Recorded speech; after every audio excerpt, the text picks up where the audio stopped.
Can't believe I was praying to the guy who said, "Thou shall not steal," for help in this card heist. Jesus! Oh! When you get to heaven, say hi to my dad. Hello friends, trace amounts of science. We've got our good friend Arif back and writing stories once again. I don't know where he finds the time while he's chained up to that radiator down in the basement of ReddX Industries. But we do love our milk-fed gimp. He's written bangers such as Yamchabeard, The Family Values House. I think Witchling is still open, so is LARPing Logs, but I'm hopeful that this one will find its conclusion. So let's welcome back everyone's friend, Ethan Rufus Fat. This time we're getting into Yamchabeard, Episode 1, A Bad Influence. Yeah, I heard that one a time or two. My friend Scott's mom said that I was possessed by the devil, and I was like, hell yeah, the spirit of rebellion's cool, and party demon, whoa. Hello one and all. It's been quite a while since I've written something. Today I want to talk about a lesser beard, a beard that I knew from my childhood. We're going all the way back to around the year 2000. It was middle school for me. My family had moved from probably one of the worst suburbs that I've ever had the misfortune of living in to a debatably nicer one, and a new game was taking the world by storm. That game being Yugioh. I have to believe that it holds some secret strategy. This card is useless. I never got into Yu-Gi-Oh! Never got into Digimon. I was fiercely defensive of Pokemon. I'm like, that's the only card game that can exist. And then I discovered Magic, and I'm like, whoa, this shit's way cooler.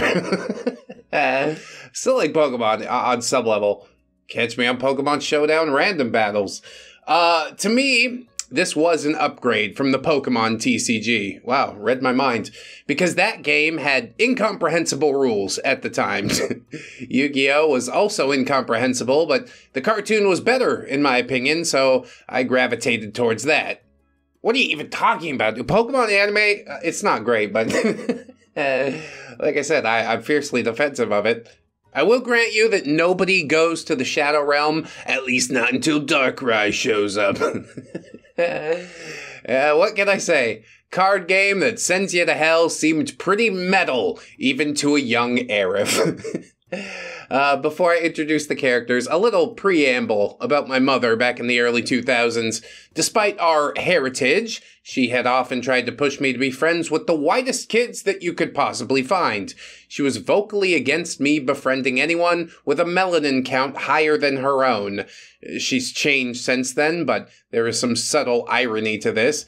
See, when I was younger, I had a good friend we will call Kay, who was African American, and this chagrined her in such a way that she found me a new friend. That's right, we gotta get rid of that one. Here's the one you're supposed to be friends with. That's racist! Oh, well... He was a ginger kid who taught me how to steal hood ornaments. What do? Melt them down? Now I got a new necklace and a case of lead poisoning.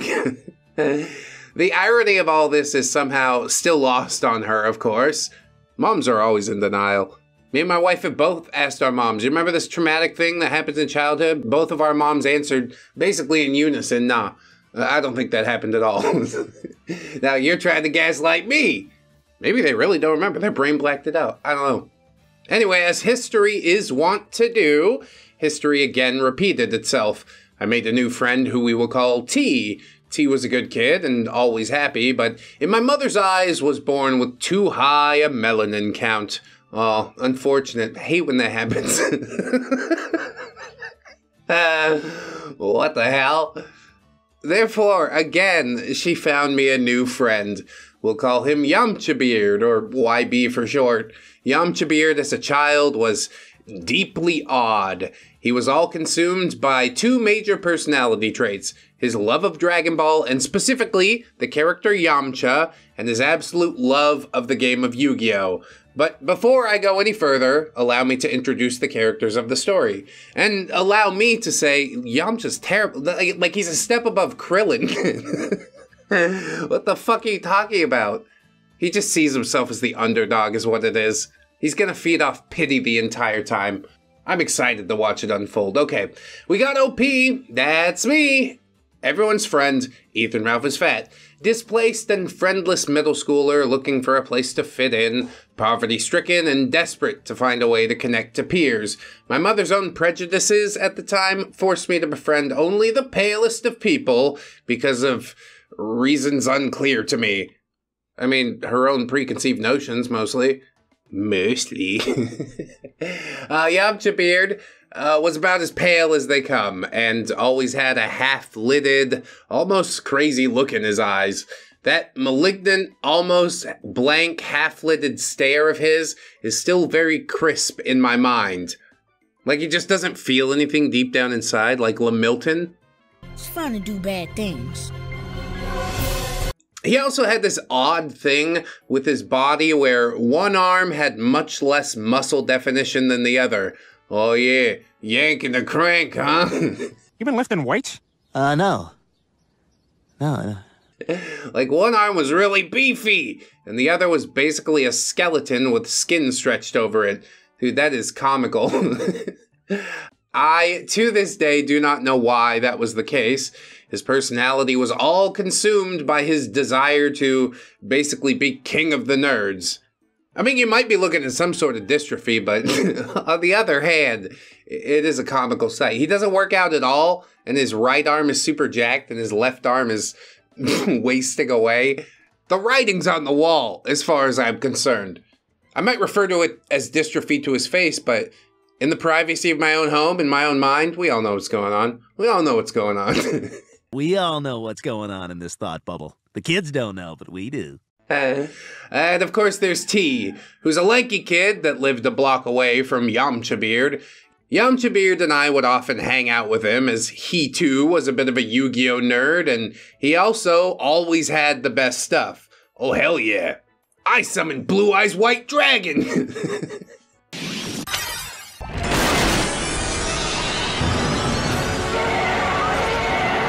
And his family's basement was basically an arcade. Oh, to a young Arif, this is an exceptional circumstance. Dude, even to a essentially middle-aged at this point ReddX, like, come on. What do I want more than a pool? Probably basement arcade. I really just need the Simpsons arcade game. It's my favorite arcade game ever. Mostly because it's co-op. I like Tekken too, but I usually go over to the machine and just get fucking schmixed, you know?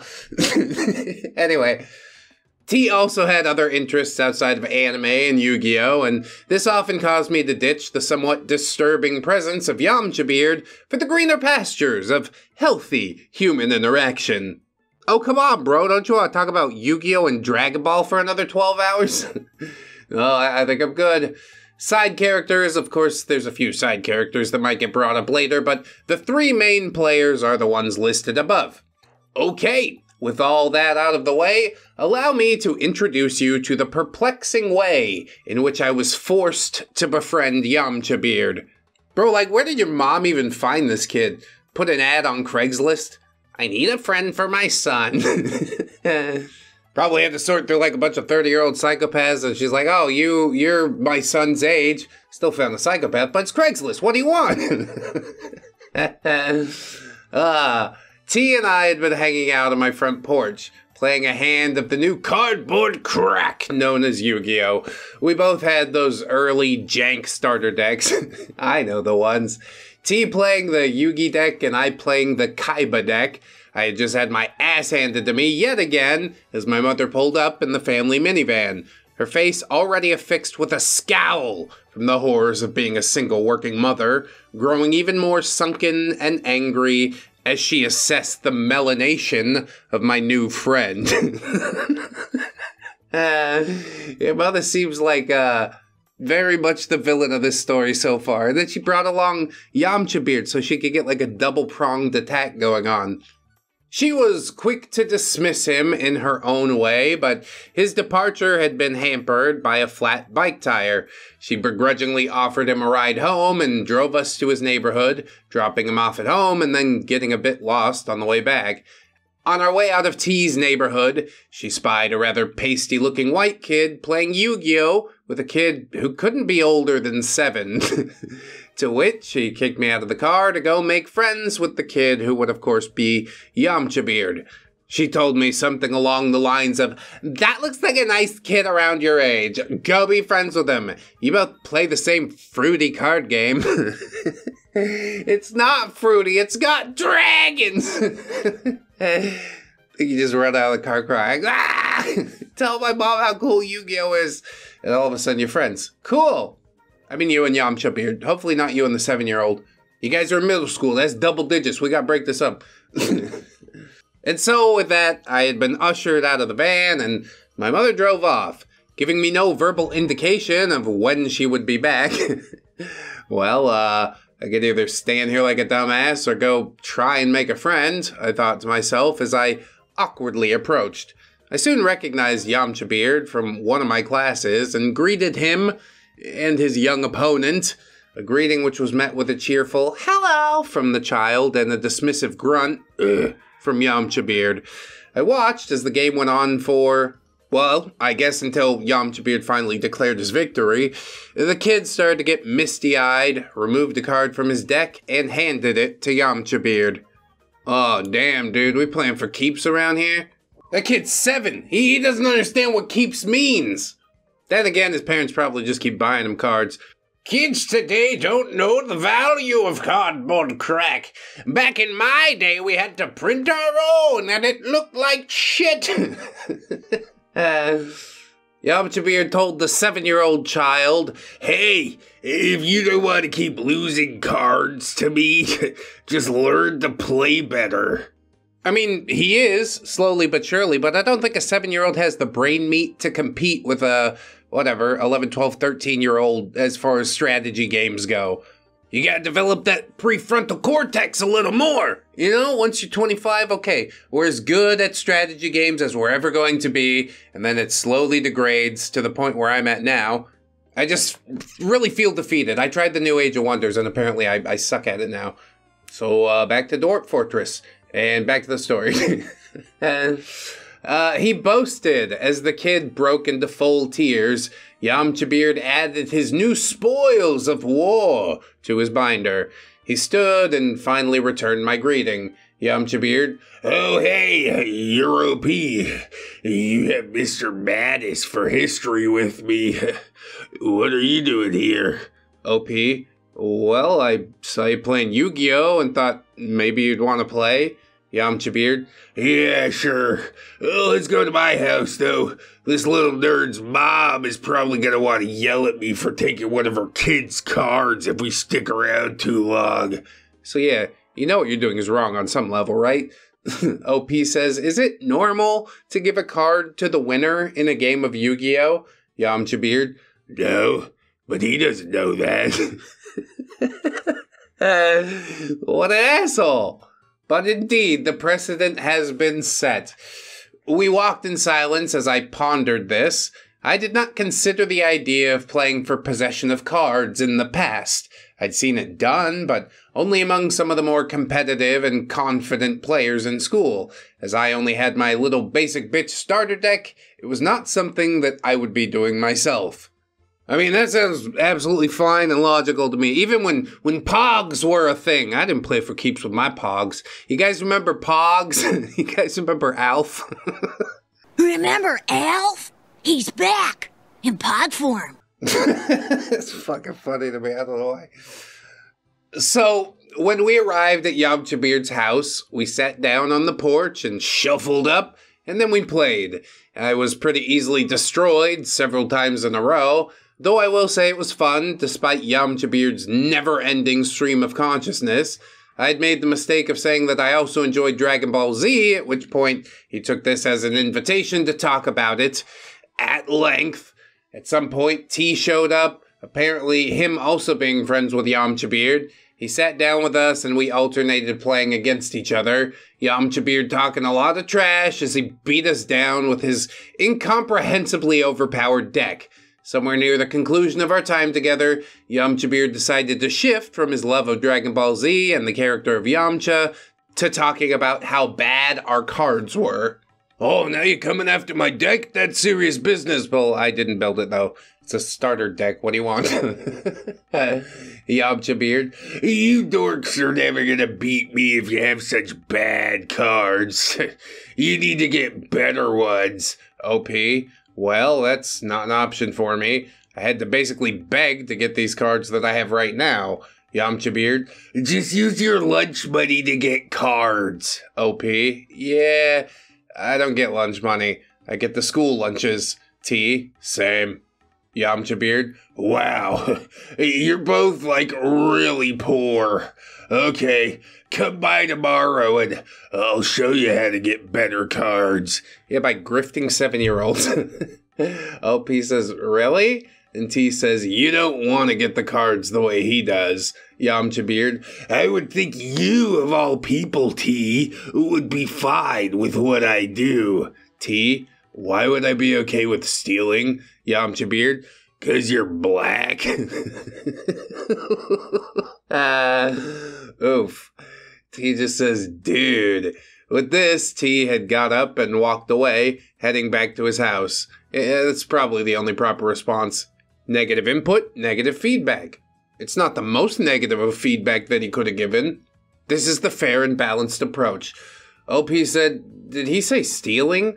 The obvious racism was flying over my stupid head. Yamchabeard, don't worry about it. Just come by tomorrow. I'm sure. At this point, my mother's van had appeared. She screamed at me to get into the van and come home. I bid my new quote-unquote friend good day and went to the car, calling after T and waving goodbye.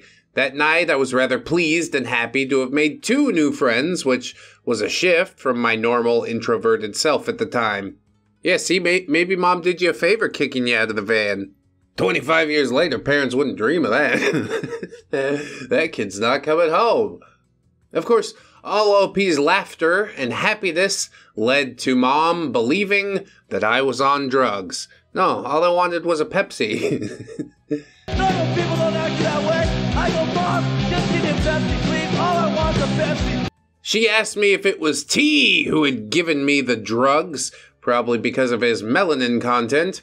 She made me take a drug test and then sent me to bed without dinner. Yeah, the test came back negative, didn't it? Didn't it? This didn't ruin my mood, but yeah, it confused the hell out of me. T was a nice kid, and he hadn't offered me any drugs. Yamchabeard was scalping cards off of kids and was gonna take me out stealing the next day. What the hell was my mom's deal with African Americans, I thought, as my stomach grumbled and my heart palpitated at the idea of stealing Yu-Gi-Oh cards. I don't think I got much sleep that night. Yeah, it's the big heist tomorrow. We're gonna go grift that 7-year-old again. I remember catching up with Yamchabeard in history the next day and trying to ask about his card heist plan. I like that OP also referred to it as a heist. We're always on the same wavelength. That's why he's my co-host for Sunday streams. Yamchabeard says, shut up! You'll be talking about that at school. That was his only reply. And then he pushed the conversation into talking about the most recent Dragon Ball Z made-for-TV movie.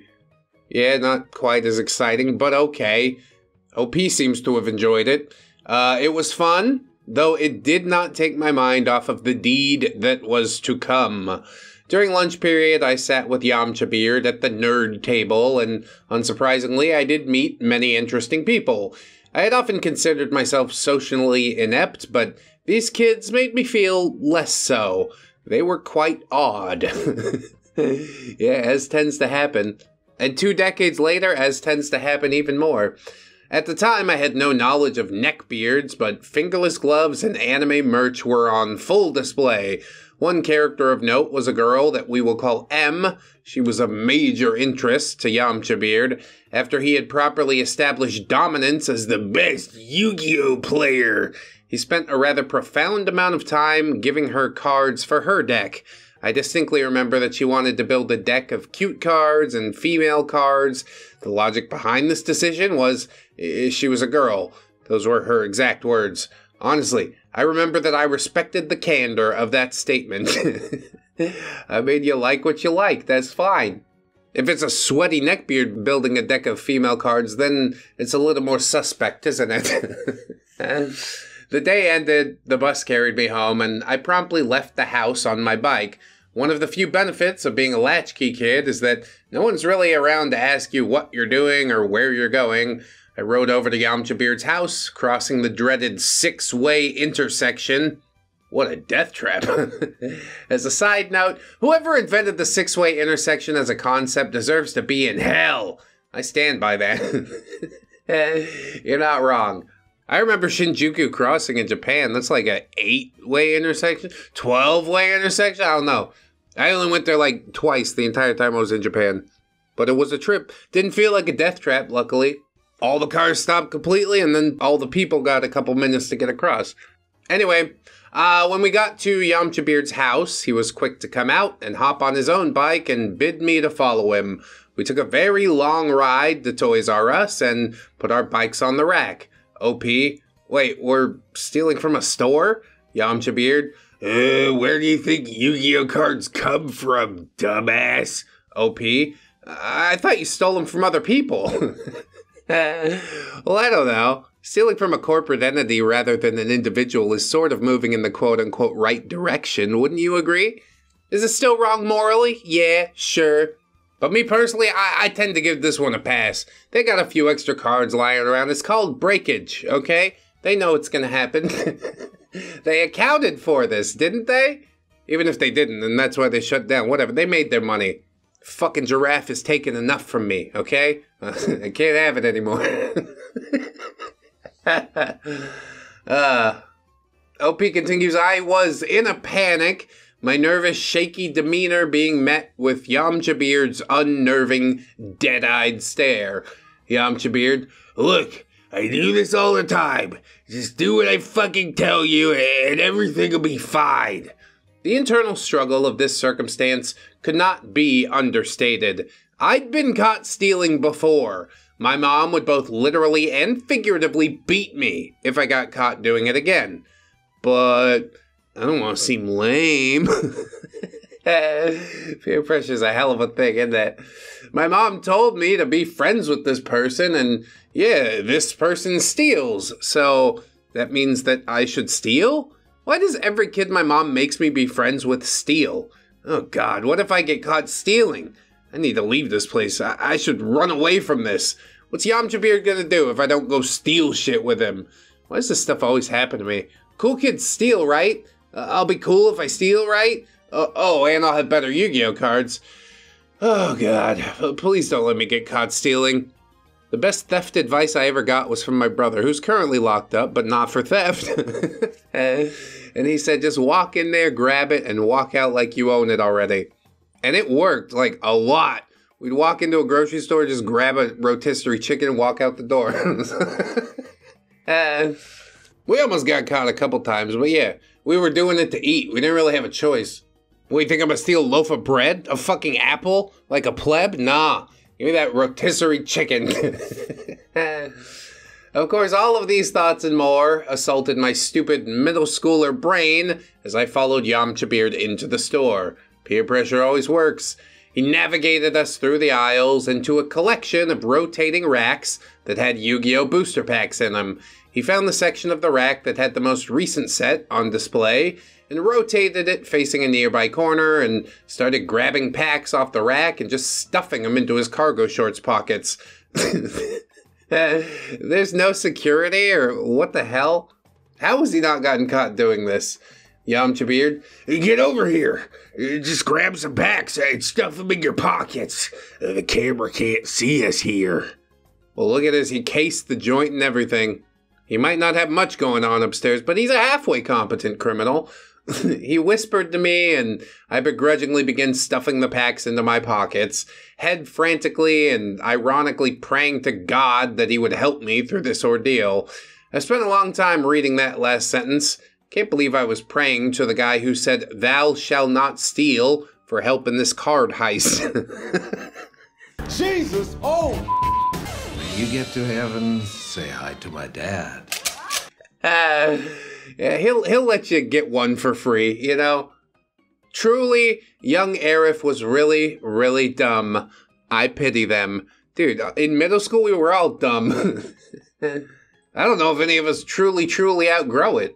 Like, in some ways, yes, but everybody has a button inside their monkey brain that makes it go whir. Gambling, cigarettes, alcohol, energy drink, take your picks, you know? But I digress, I suppose. When our pockets were full, we walked to the large stuffed animal area, and Yamchabeard took the packs out of his pockets and shoved them into the stuffed animals section. Yamchabeard, there's no camera here. Take the packs out of the cardboard and plastic and leave them buried in the back here. Yeah, in the shallow grave. Eventually, some employee is going to see those packs and be like, oh, we need to keep a better eye on this area. And then you're fucked. Or maybe they're just waiting for you to steal over $5,000 like Target, so they can charge you with grand theft and you can actually do some jail time. But OP's just a little kid, doesn't have all this plotted out, so he asks why, both out of actual curiosity and the desire for words of comfort, as my heart pounded in my chest and my brain ran wild with possible worst-case scenarios, of which there are at least a couple. Yamchabeard, the alarms by the door go off because of something in the cardboard or the plastic case. They can't put anything in the actual card packs. I followed Yamchabeard's lead and did as he said. When all the packs were free from their packaging, I followed Yamchabeard's example and jammed the packaging as far back into the shelving unit for the stuffed animals as I could. I guess this was to hide the evidence. Then the packs went into our pockets and we walked toward the exit with haste. Yeah, this is some world's dumbest criminal type of shit. Leave the evidence right here or someone will find it. As we approached the little alarm gates at the exit, my heart was ready to burst out of my chest, and I felt like my head was ready to explode.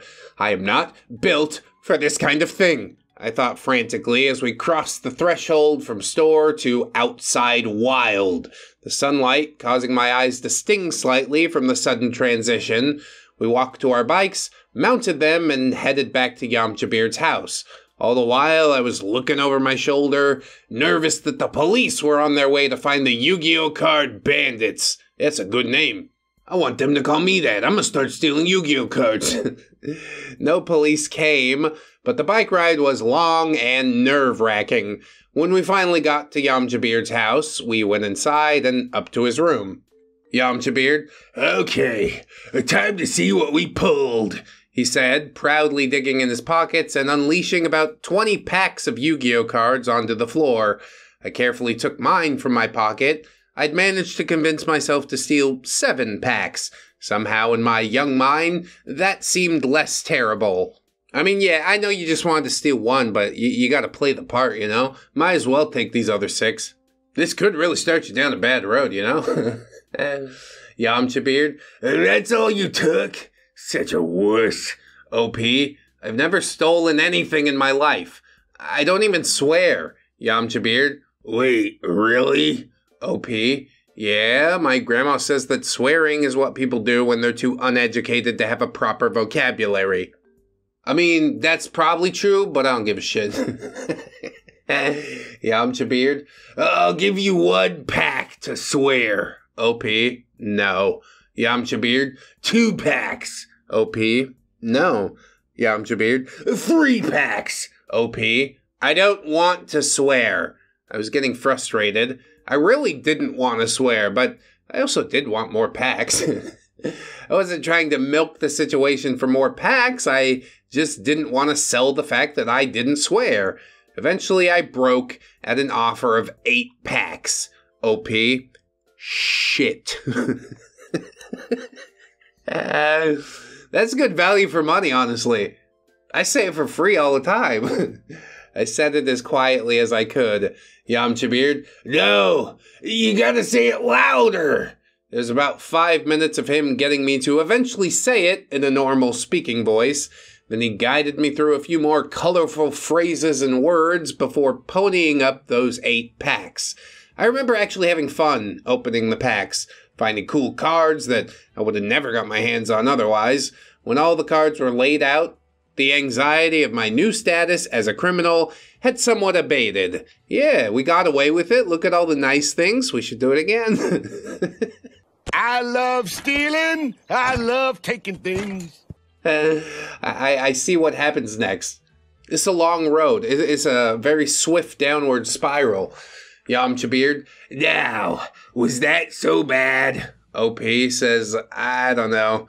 I don't think I like stealing, Yamchabeard, but you like having new cards, right? OP, yes, I said meekly. Yamchabeard, look, Toys R Us makes way too much money anyway. We're just leveling the playing field. They won't miss these cards. They belong with us. Yeah, kids will actually play with it. So what if some bookkeeper's spreadsheet doesn't line up?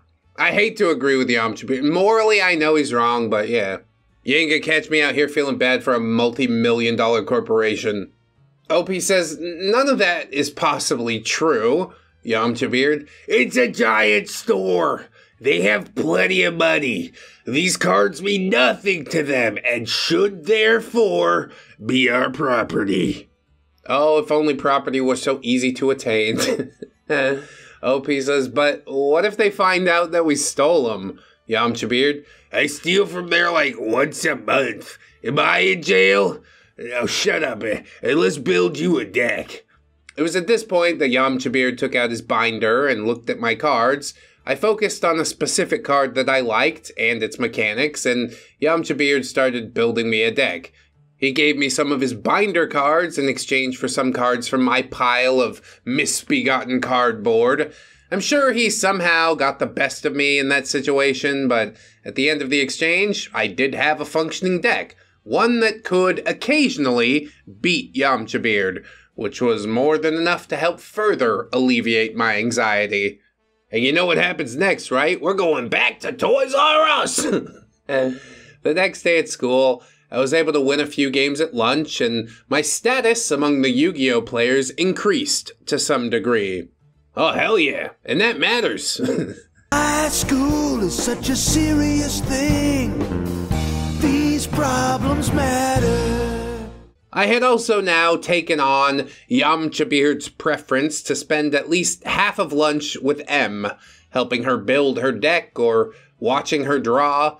M was not very interesting to me, and I found Yamchabeard's fixation with her curious.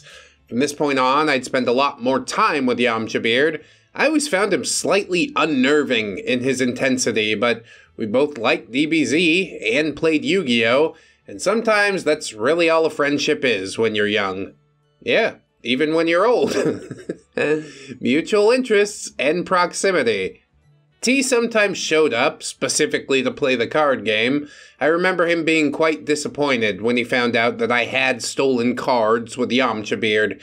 He would comment about it in private, saying, "Dude, you're better than stealing. Don't get dragged into Yamchabeard's nonsense." I remember responding to this by pretty much parroting Yamchabeard's logic about stealing from Toys R Us. Eventually T dropped the topic, but I think from that day forward he kept an eye on me quite a bit more around his cards. Yeah, and for good reason, I do suppose. Personally, I like to think I've reformed my thieving ways. My fingers are no longer sticky. But when you really boil that down, that's only because I got bigger, better things in my life going on. I could look at $25,000 and be like, well, it's not a life-changing amount of money. It's a big amount, but it's not life-changing. You don't want to risk jail for that bullshit, do you? Nah, not anymore. Gotta think of your wife, think of your kids. Just do the right thing. Do the right thing. And I think that is where I will end the first part of this 3-part saga. I hope the storytelling was acceptable. It's been a while since I wrote something biographical, so forgive me if I'm a little rusty. That being said, it was fun to kind of relive this individual so far. What other hijinks lay in the future? Do I get busted for stealing cards? What's the deal with Yamchabeard and M? Will casual racism rub off on me? Does swearing become a staple of my vocabulary? Find out next time on Dragon Beard Z! Thanks for reading. Sick, dude. I think Luca was using that outro, wasn't he? But I guess both of you borrowed it from Akira Toriyama, and he's not here to defend it anymore, so... Hey, open season! Personally, yeah, Yamchabeard definitely a scumbag. Bad influence is the best way to put it. But I'm sure OP's mom, even if he gets caught, is just gonna blame T for it. Even though T wasn't there at all. She's just like, I know it was him. He's the bad influence! I'd like to unpack that a little bit more too, but perhaps at some later date. Please sign up on the Patreon if you haven't yet. Check out the YouTube memberships if you'd like to support monthly. I really do appreciate the heck out of that. Check out my fourth wall if you're looking for merch. Got some good stuff over there. We're cooking some things up. I'll let you know when it's done. But if you can't afford to or don't want to give me money or whatever, that's fine, man. You watch till the end of the video. Like, what else could I ask except that you click on the next video? Oh, except, of course, that you always remember, friends, that you are loved, you're worthy, you definitely, definitely deserve it, and I shall see you in the next one. So until then, bye-bye.